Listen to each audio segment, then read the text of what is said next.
Black Mirror is back for season 6, and I am always down for some dystopian sci-fi cautionary tales. So could this be the best season yet? The long-awaited return of Charlie Brooker's dark, satirical anthology series, which reinvents itself in each new season, the 6th season of Black Mirror is the most unpredictable, unclassifiable, and unexpected yet. Remember, no matter how dark the world gets, there's always Black Mirror. I don't know about you, but I love how the Black Mirror episodes typically get under my skin in one way or another, especially when they do it subtly, bringing me along in a story and then just boom, unforeseen twist, or maybe some shock that can make you question humanity or even weep for its future. And more often than not, the previous episodes have mostly focused on the sci-fi angle of technology and then used that to provide some sort of social commentary. There's nothing wrong with the formula that they've been using, except that it can become a little predictable. I mean, not in the actual stories themselves, but in the themes. You can only do sci-fi cautionary tales so many times before they become dry wallpaper. Now, luckily for season 6, this shakes things up. I mean, yeah, there still are some episodes that focus on the science fiction aspect, and they use those as the crux of their stories, but we also get a couple of very different presentations. Sort of caught me off guard, but in an awesome way. I love the unexpected, and I also really appreciate that the show was able to subvert my expectations through a lot of this. There are only 5 episodes, but it's still quite the binge session because all but one of them are just about an hour long, or maybe even slightly over. Now, something great about anthologies like this is that you can watch them in any order you want, and it's not going to make a bit of difference. For me, I did watch them in the order presented just so that I could be lazy and then let Netflix take me to the next episode automatically.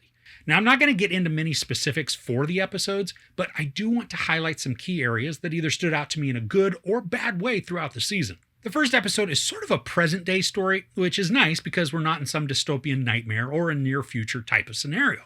The episode is called Joan is Awful, and the way this is filmed and told starts off a little odd, then gets weirder, then becomes somewhat outlandish and funny, but also twisted, and then it just blew my mind.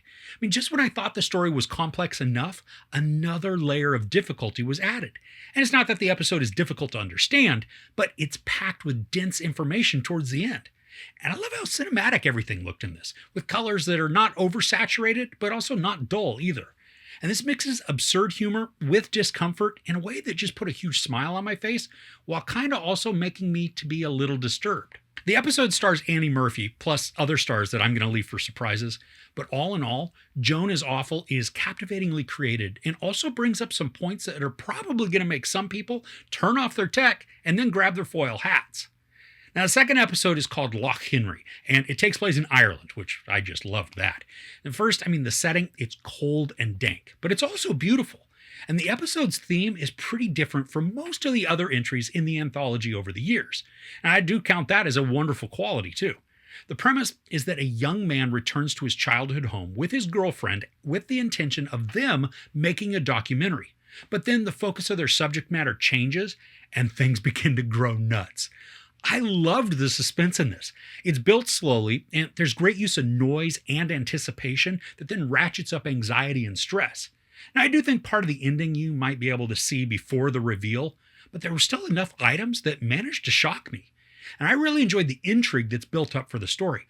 It becomes sort of a mystery as the couple works to get footage and information for their documentary. Now, I think the editing and the use of graphic overlays, they work really well here too. Even though this story is taking place in a modern day, some of the items the couple goes through in their research are old VHS tapes. So we get to see tracking issues and all the static. Just all of this adds to the mystique of the analog meeting the digital, the old and the new. And while I totally liked the ride this took me on, I don't think the ending was as satisfying for me as it could have been. Now, for episode 3, we go back in time to an alternate past, where tech is more advanced than it was for us in that same time period. Aaron Paul, Kate Mara, Josh Hartnett, and Rory Culkin star in this. This is going to be more of your cautionary tale type of story. Not that we need to be afraid of technology, but like in so many stories, it's the human element that typically causes the havoc within the machine. And the concept for this is simple, and it's yet still deep. I do wish, though, that we were given an understanding of why the main characters are where they are. Now, I think we're meant to just assume that it's a location for their job, and that's that, which is fine. But also, is there a greater purpose? Maybe it doesn't even really matter. Regardless, though, the storytelling in this is patient and it's much slower than in other episodes. And I think the plot also did miss some opportunities to really exploit some beliefs and mannerisms that we observe in certain characters to give their actions even more weight and meaning. I mean, we can understand the characters. It's not that we absolutely need all this development on them, but certain qualities are displayed for us, and I think they lend themselves to a deeper, darker, and even more disturbing story than what we get. Episode 4 is the shortest of them all, and it stars Zazie Beetz and Danny Ramirez as paparazzi who are trying to get a shot of an elusive but wildly popular celebrity. Now, the episode stays away from the sci-fi element too, choosing to tackle just a whole different genre.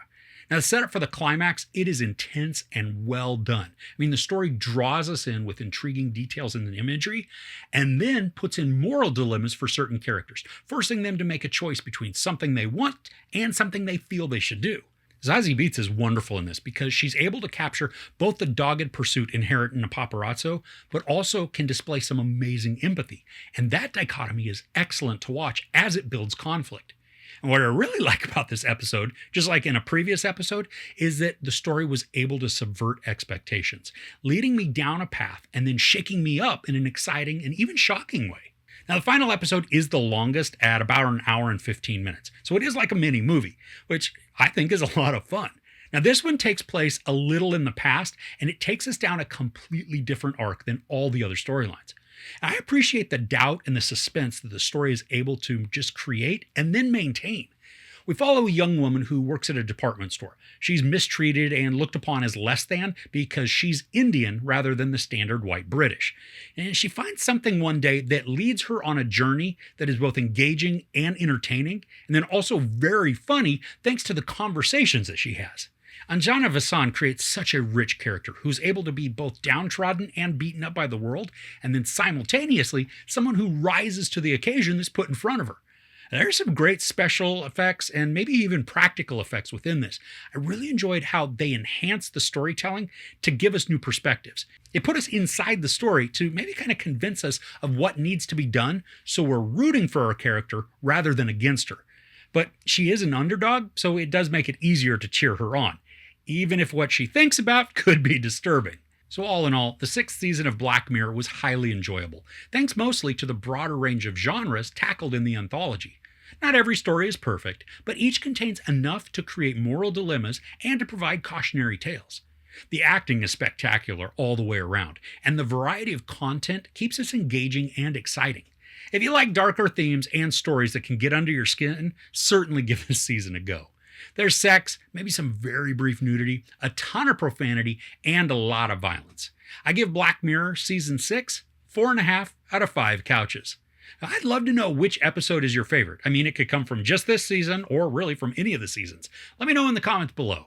If you enjoyed this review, please give it a like. Also, don't forget to share and subscribe. I'm Chris. This is Movies and Munchies. Thanks for couching with me.